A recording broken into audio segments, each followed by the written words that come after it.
నమస్తే. శ్రీమాత్రే నమః, శ్రీ కృష్ణాయ నమః. భక్తి ఛానల్ ప్రేక్షకులకు స్వాగతం. మనకి ప్రతిసారి చెప్పుకుంటూ ఉంటాం, యోగాల గురించి చెప్తూ ఉంటాను. అయితే ఈ యోగాలంటే ఏమిటి? అసలు యోగం అంటే ఏంటి? అంటే గనక యోగము అంటే కలిసి రావడము, అదృష్టము. అంటే మనకి అనుకున్నది అనుకున్నట్టు ఈ సమయంలో జరిగేందుకు కొన్ని కొన్ని గ్రహాలు మనకి అనుకూలమైన స్థానానికి వెళ్తూ ఉంటాయి.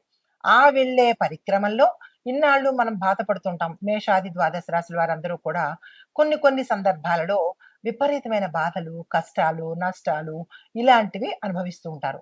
అయితే ఈ యోగాలు వచ్చే సమయానికి మనకి ఆ కష్టాల నుంచి కాస్త మంచి జరిగే అవకాశం కనబడుతుంటుంది.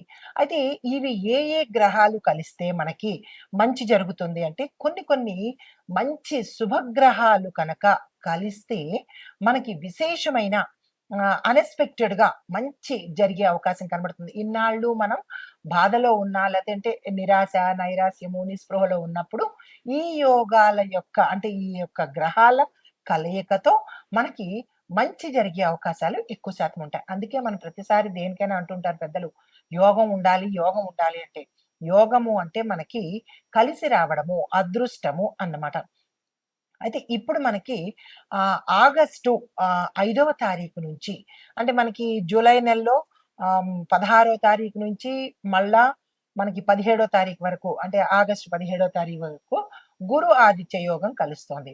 దాని తర్వాత గురువు తర్వాత మనకి బుధుడు ఆదిత్యుడితో అనగా రవిగ్రహము, బుధ గ్రహము 2 కలిసి మరింత విశేషమైనటువంటి మంచి ఫలితాలను ఇవ్వబోతున్నాడు. అంటే ఈ సంవత్సరం 2026 ఓవరాల్‌గా చూసుకున్నట్టయితే చాలా అద్భుతంగానే మనకి మంచి మంచి యోగాలు వరుసగా వస్తున్నట్టుగా గోచరిస్తోంది పంచాంగం ప్రకారము. కానీ కొంతమంది ఏమంటారంటే, "నాకు కలిసి రాలేదు. నువ్వు చెప్పిందంతా వృధా" అని పండితులను విమర్శించడం చాలా అలవాటైపోయింది. ఇది మీ ఒక్కరి పేరు చెప్పో, లేతే పలానా వారి పేరు చెప్పో మీకు అద్భుతంగా ఉంటుంది అని చెప్పడం కాదు. పంచాంగం ప్రకారము చెప్పే మాటలు తప్ప ఎవరి సృష్టి కాదు, ఎవరు సొంత పైత్యము కాదు. ఈ విషయం ప్రేక్షకులు కొద్దిగా గమనించుకొని మంచి భావనతో వినే ప్రయత్నం చేయండి. జ్యోతిష పండితులను తోలనాడడం కానీ, అసభ్యమైనటువంటి మెసేజ్‌లు పెట్టడం కానీ, కామెంట్స్ పెట్టడం కానీ ఇలాంటివి మానుకుంటే ఈ యోగాలు మనకి ఇంకా ఎక్కువగా కలిసి వచ్చే అవకాశం ఉంటుంది. ఇష్టమైతే వినండి. లేదు అంటే కనుక ఆహ్, ఆపేసుకుంటే మంచిది. కానీ శాస్త్రాన్ని దుయ్యబట్టడం చేసినట్టయితే కనుక కొద్దిగా ఇబ్బందులు పడే ఎంత యోగాలు కలిసినప్పటికీ కూడా మనము ఇబ్బంది పాలయ్యే అవకాశం ఉంటుంది. కాబట్టి భక్తి ప్రేక్షకులు భక్తి మార్గంతోనే ఈ జ్యోతిష్యులు చెప్పినది ఏదైనా వినే ప్రయత్నం చేయండి. ఆచరించడం మీ ఇష్టము. అయితే మనకి ఆగస్టు 5వ తారీఖు నుంచి మళ్ళా ఆగస్టు 17వ తారీఖు వరకు బుధాదిత్య యోగం అనేది కలిసి వస్తుందనమాట. అంటే ఇందులో బుధుడు, రవి ఈ ఇద్దరూ కూడా మనకి ఒకే రాశిలో సంచారం చేస్తూ మిగిలిన రాశులకందరికీ కూడా వారి వారి యొక్క జన్మ కుండలిలో ఏ స్థానంలో అయితే వీళ్ళు కలుస్తున్నారో ఆ స్థానము అద్భుతంగా ఉండేందుకు జరుగుతుందనమాట. అయితే ఇక్కడ మనం ఏం చేస్తామంటే ఈ యొక్క బుధాదిత్య యోగంలో 12 రాశుల వాళ్ళకి ఏ ఏ రంగంలో ఎలా ఉండబోతోంది అని నేను ప్రతిసారి చెప్పినప్పుడు ఉద్యోగము, వ్యాపారము, రాజకీయము, వ్యవసాయము, వాతావరణము ఇలా ప్రతి ఒక్కళ్ళకి కూడా నేను టచ్ చేస్తూ ఎవరెవరికి ఎలా ఉండబోతోందో అనేది సవివరంగా నేను మీకు తెలియచేసుకుంటున్నాను. అదే పరిక్రమంలో ఈసారి బుధాదిత్య యోగంలో 12 రాశుల వాళ్ళకి అందులోనూ విద్యార్థుల దగ్గర నుంచి ప్రతి ఒక్కళ్ళకు, స్త్రీలకు అందరికీ కూడా నేను ఒక్కొక్కటి వివరంగా చెప్తాను. చాలా మందికి పురుషులకేనా జాతకము అని అనుకుంటారు. తప్పు. అంటే మనము జెండర్ లేకుండా చెప్తారు. ఇప్పుడు మనకి పంచాంగంలో కూడా స్త్రీలు, పురుషులు అనేది ప్రస్తావన ఉన్నప్పటికీ సామాన్యంగా ఆ రాశిలో ఉండే ప్రతి ఒక్కళ్ళకి అన్నీ అన్వయించబడతాయి అనేది చెప్పదగినటువంటి విషయం అనమాట. అయితే ఇప్పుడు మనము మేషాది ద్వాదశ రాశుల వారికి ఈ బుధాదిత్య యోగంలో ఈ పీరియడ్‌లో ఎలా ఉండబోతోంది? ఎవరెవరికి మంచి జరగబోతోంది? అనే అంశాలు మీకు ప్రతి ఒక్కటి సవినయంగా, సవివరంగా తెలియచేసుకుంటాను. తదుపరి రాశి వృశ్చిక రాశి. ఈ రాశి వారికి ఈ బుధాదిత్య యోగంలో ఎలా ఉండబోతోందంటే, మీ యొక్క ఆలోచన, పరిశోధనా శక్తి, ఆర్థిక ప్రణాళికలు, రహస్య విషయాల మీద అవగాహన పెరిగేందుకు అవకాశం కనబడుతోంది. కష్టమైన పనులు కూడా మీరు ఈ సమయంలో చాలా సులువుగా చిటికలో చేసేందుకు సామర్థ్యం పెరుగుతుంది. గతంలో ఆగిపోయిన ముఖ్యమైన పనులేవైనా ఉంటే కనుక అవి మళ్ళీ తిరిగి కదిలే అవకాశాలు కనబడుతోంది. అలాంటివేవైనా ఉంటే కనుక మీరు దృష్టిలో తెచ్చుకోండి. అయితే దేశ రాజకీయ, ఆర్థిక, రక్షణ, న్యాయ, వాతావరణ పరిస్థితులు చూస్తే ఆర్థిక రంగంలో పెట్టుబడులు, బీమా, పన్నులు, బ్యాంకింగు, రహస్య ఆర్థిక వ్యవహారాల మీద దృష్టి పెట్టేందుకు అవకాశం కనబడుతోంది. రాజకీయ రంగం చూసినట్టయితే గనక వ్యూహాత్మకమైన నిర్ణయాలు, అంతర్గత చర్చలు చాలా కీలకంగా మారేందుకు అవకాశం కనబడుతోంది. రక్షణ రంగం చూసినట్టయితే గనక గూఢచార వ్యవస్థలు, సైబర్ సెక్యూరిటీ, రహస్య సమాచార వ్యవస్థలకు ప్రాధాన్యత పెరిగేందుకు అవకాశాలున్నాయి. న్యాయ రంగంలో చూస్తే ఆస్తి, వారసత్వము, ఆర్థిక వివాదాలకు సంబంధించినటువంటి అంశాలు చర్చనీయాంశమవుతాయి. కొన్ని ఇబ్బందికరమైన ఈ మార్పులు కానీ, చేర్పులు కానీ జరిగేందుకు అవకాశం కనబడుతోంది. వాతావరణంలో ఆకస్మిక మార్పులు, నీటి వనరులు, ప్రకృతి పరిస్థితుల మీద జాగ్రత్తగా ఉండవలసిన పరిస్థితి. అయితే ఈ రాశిలో ఉండే విద్యార్థులు చూసుకుంటే పరిశోధనాత్మకమైనటువంటి అంటే రీసెర్చ్‌కి సంబంధించిన విద్య ఎవరైతే చదువుతున్నారో వాళ్ళకి మాత్రమే మంచిగా ఉండే సమయం కనబడుతోంది. మెడికల్ సైన్స్, టెక్నాలజీ, ఆహ్, రీసెర్చు రంగాలలో ఉండే వాళ్ళకి అభివృద్ధికి మంచి అవకాశాలొస్తాయి. పోటీ పరీక్షలకు సిద్ధమయ్యే వారికి ఏకాగ్రతతో చదివితేనే తప్ప సక్సెస్ సాధించలేని పరిస్థితి గోచరిస్తోంది. రహస్య శాస్త్రాలు, జ్యోతిష్యము, ఆధ్యాత్మిక విషయాల మీద ఆసక్తి పెరిగేందుకు అవకాశం కనబడుతోంది. ఇక్కడ మీకు చెప్పదగినటువంటి జాగ్రత్త, ఒత్తిడి ఎక్కువ తీసుకోకుండా సాధ్యమైనంత విశ్రాంతి తీసుకోవడమే చెప్పదగిన సూచన.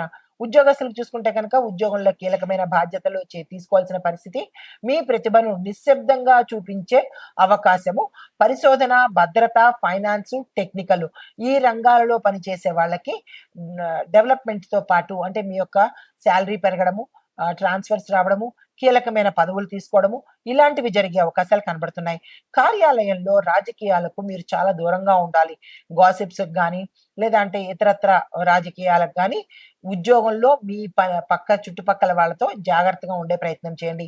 మీకు అనుకూలమైన రంగాలు ఒకవేళ ఉద్యోగం మారాలి అని అనుకుంటే కనుక ఐటీ, రీసెర్చ్, బ్యాంకింగ్, ఇన్స్యూరెన్సు, పోలీసు, రక్షణ, మెడికల్ ఈ విభాగాల్లోకి మీరు అంటే ఉద్యోగం మారాలనుకున్న వాళ్ళు అనుకూలమైన ఈ వ్యవస్థలను చూసుకొని మారే ప్రయత్నం చేసుకోండి. వ్యాపారస్తులు చేసినట్టయితే కనుక వ్యూహాత్మకమైన నిర్ణయాలు మీ యొక్క లాభాన్ని పెంచే అవకాశం కనబడుతోంది. కొత్త పెట్టుబడులు చేసేటప్పుడు ముందు పూర్తి పరిశీలన చేసుకొని ముందుకు వెళ్ళే ప్రయత్నం చేయండి. భాగస్వామ్య వ్యాపారాల్లో పారదర్శకత పాటించాలి. బీమా, ఫైనాన్సు, టెక్నికల్, రీసెర్చ్ ఆధారిత వ్యాపారాలకు అనుకూలత కలిగించే అవకాశం కనబడుతోంది. కుటుంబ పరంగా చూసుకున్నట్టయితే కనుక కుటుంబంలో బాధ్యత పెరుగుతుంది. ఆస్తి, ఆర్థిక విషయాల మీద కొన్ని గొడవలు, ఇబ్బందులు, నష్టాలు జరిగేందుకు అవకాశం కనబడుతోంది.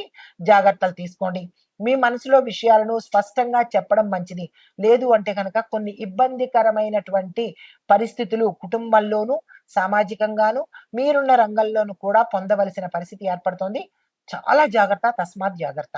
మీ తర్వాత అనుమానము, అపార్థాలు కూడా వచ్చే అవకాశం కనబడుతోంది. చాలా దూరంగా ఉండే ప్రయత్నం చేయండి. అలా ఉంటే గనక క్లారిటీ తీసుకునే ప్రయత్నం చేసుకోండి. వివాహము, సంతానము ఈ రకంగా చూసినట్టయితే గంభీరమైన స్వభావం కలిగిన వ్యక్తితో మీకు పరిచయాలు ఏర్పడతాయి. అది వివాహం దాకా దారి తీయవచ్చు. వివాహ నిర్ణయాలలో తొందరపడకండి. జాగ్రత్తలు పాటించుకోండి. వివాహం అయిన వారికి భార్యాభర్తల మధ్య నమ్మకము సడలడము గాని, విభేదాలు రావడం కానీ జరిగే అవకాశం కనబడుతోంది. జాగ్రత్తలు తీసుకోండి. సంతాన విషయంలో భవిష్యత్ ప్రణాళికలు చేయడానికి ఇది అనుకూలమైన సమయము. వ్యవసాయదారులకు చూసుకున్నట్టయితే కనుక కొత్త పద్ధతులు, పరిశోధన ఆధారిత విధానాలు కనుక మీరు ఉపయోగిస్తే మంచి లాభాలొస్తాయి. భూమి, నీరు, పెట్టుబడుల విషయంలో జాగ్రత్తలు పాటించుకోండి. అనుభవజ్ఞుల సలహా తీసుకోండి. ఔషధ మొక్కలు, ప్రత్యేకమైన పంటలు, ఆధునిక వ్యవసాయ విధానాల్లో చేస్తే లాభాలు వచ్చే అవకాశం కనబడుతోంది. పత్రాలు, ఒప్పందాలు ఇవన్నీ పరిశీలించుకొని ముందుకు అడుగు వేసే ప్రయత్నం చేయండి రైతులు. ప్రభుత్వ, ఐటీ, ప్రైవేటు ఈ రంగాల్లో చూస్తే ముందుగా ప్రభుత్వ రంగం చూస్తే కనుక రహస్య విభాగాలు, భద్రత, పరిశోధన ఈ 3 రంగాల్లో ఉన్న వాళ్ళకి చాలా అనుకూలంగా ఉండబోతోంది. అధికారిక పనులు జాగ్రత్తగా పూర్తి చేసుకోవాలి. తొందరపాటు నిర్ణయాలు తీసుకోవడం, తొందరగా అప్లై చేయడము, ఇలాంటివి తొందరపాటుతనము ప్రభుత్వ పరంగా అస్సలు పనికిరాదు. ప్రైవేట్ రంగంలో చూసినట్టయితే గనక నైపుణ్యం ఉన్న వారికే గుర్తింపొచ్చేటట్టు కనబడుతోంది. కొత్త బాధ్యతలు కూడా మీరు తీసుకోవాల్సిన పరిస్థితి ఏర్పడుతుంది. ఐటీ రంగం చూసినట్టయితే గనక cyber security, data analysis, AI, software research రంగాలు, ఈ రంగాల్లో ఉన్న వారికి విశేషమైన అవకాశాలొస్తాయి. తీసుకునే ప్రయత్నం చేసుకోండి. కలిసి వచ్చే రంగులు ముదురు ఎరుపు రంగు, గోధుమ రంగు, లేత ఆకుపచ్చ, ఈ 3 రంగులు కలిసొస్తాయి. లక్కీ నంబర్స్ మీకు 9, 5, 8. వారాలు మంగళవారము, బుధవారము, ఆదివారము. పరిహారాలు ప్రతి మంగళవారము సుబ్రహ్మణ్యేశ్వర స్వామి వారి ఆలయ దర్శనం చేసుకొని హనుమంతుడి ఆరాధన చేసుకోవడం మంచిది. ప్రతి బుధవారము గణపతి పూజ చేసుకోండి. 5 గరికమాలలు స్వామివారికి సమర్పించే ప్రయత్నం చేయండి. కోపము, ప్రతీకార భావన, ఈ 2 మీరు తగ్గించుకునే ప్రయత్నం చేయాలి. తర్వాత దానాలు కందిపప్పు, ఎర్రని వస్త్రాలు, పుస్తకాలు, అన్నదానము. ఇవి దానాలు చేసుకున్నట్టయితే మంచి జరిగే అవకాశం ఉంది. చెప్పదగినటువంటి మంత్రాలు ఇక్కడ మీరు బుధ మంత్రం కన్నా కుజ మంత్రాన్ని ఎక్కువగా చదువుకోవాలి. ఓం అంగారకాయ నమః అనే మంత్రాన్ని తప్పనిసరిగా చదువుకోవాలి. 108 సార్లు ప్రతి మంగళవారము. తర్వాత హనుమంతుడి మంత్రము ఓం హం హనుమతే నమః ప్రతి మంగళవారము ఈ కుజ మంత్రంతో పాటు హనుమంతుడి మంత్రం కూడా చదువుకున్నట్టయితే మీ జాతక రీత్యా, గోచార రీత్యా ఏమైనా ఇబ్బందులు ఉంటే తొలగిపోయే అవకాశం ఉంది. అయితే ఈ వృశ్చిక రాశి వారికి ఈ బుధాదిత్య యోగంలో వ్యూహాత్మకమైన ఆలోచనలు, ఉద్యోగంలో బాధ్యతలు, ఆర్థిక ప్రణాళికల్లో అభివృద్ధి కనపడడంతో పాటు మీ యొక్క రహస్యాలను కాపాడుకునే ప్రయత్నం చేసుకోవాలి. ఇది ఓవరాల్‌గా అందరికీ వర్తించేదే. సీక్రెట్స్‌ని మెయింటైన్ చేసే ప్రయత్నం చేయండి. సహనంతో ముందుకు వెళ్తేనే మీకు సక్సెస్ అనే విషయం గుర్తుపెట్టుకోండి. ఇది గోచార రీత్యా చెప్పదగినటువంటి పరిహారాలు, సూచనలు. నమస్తే.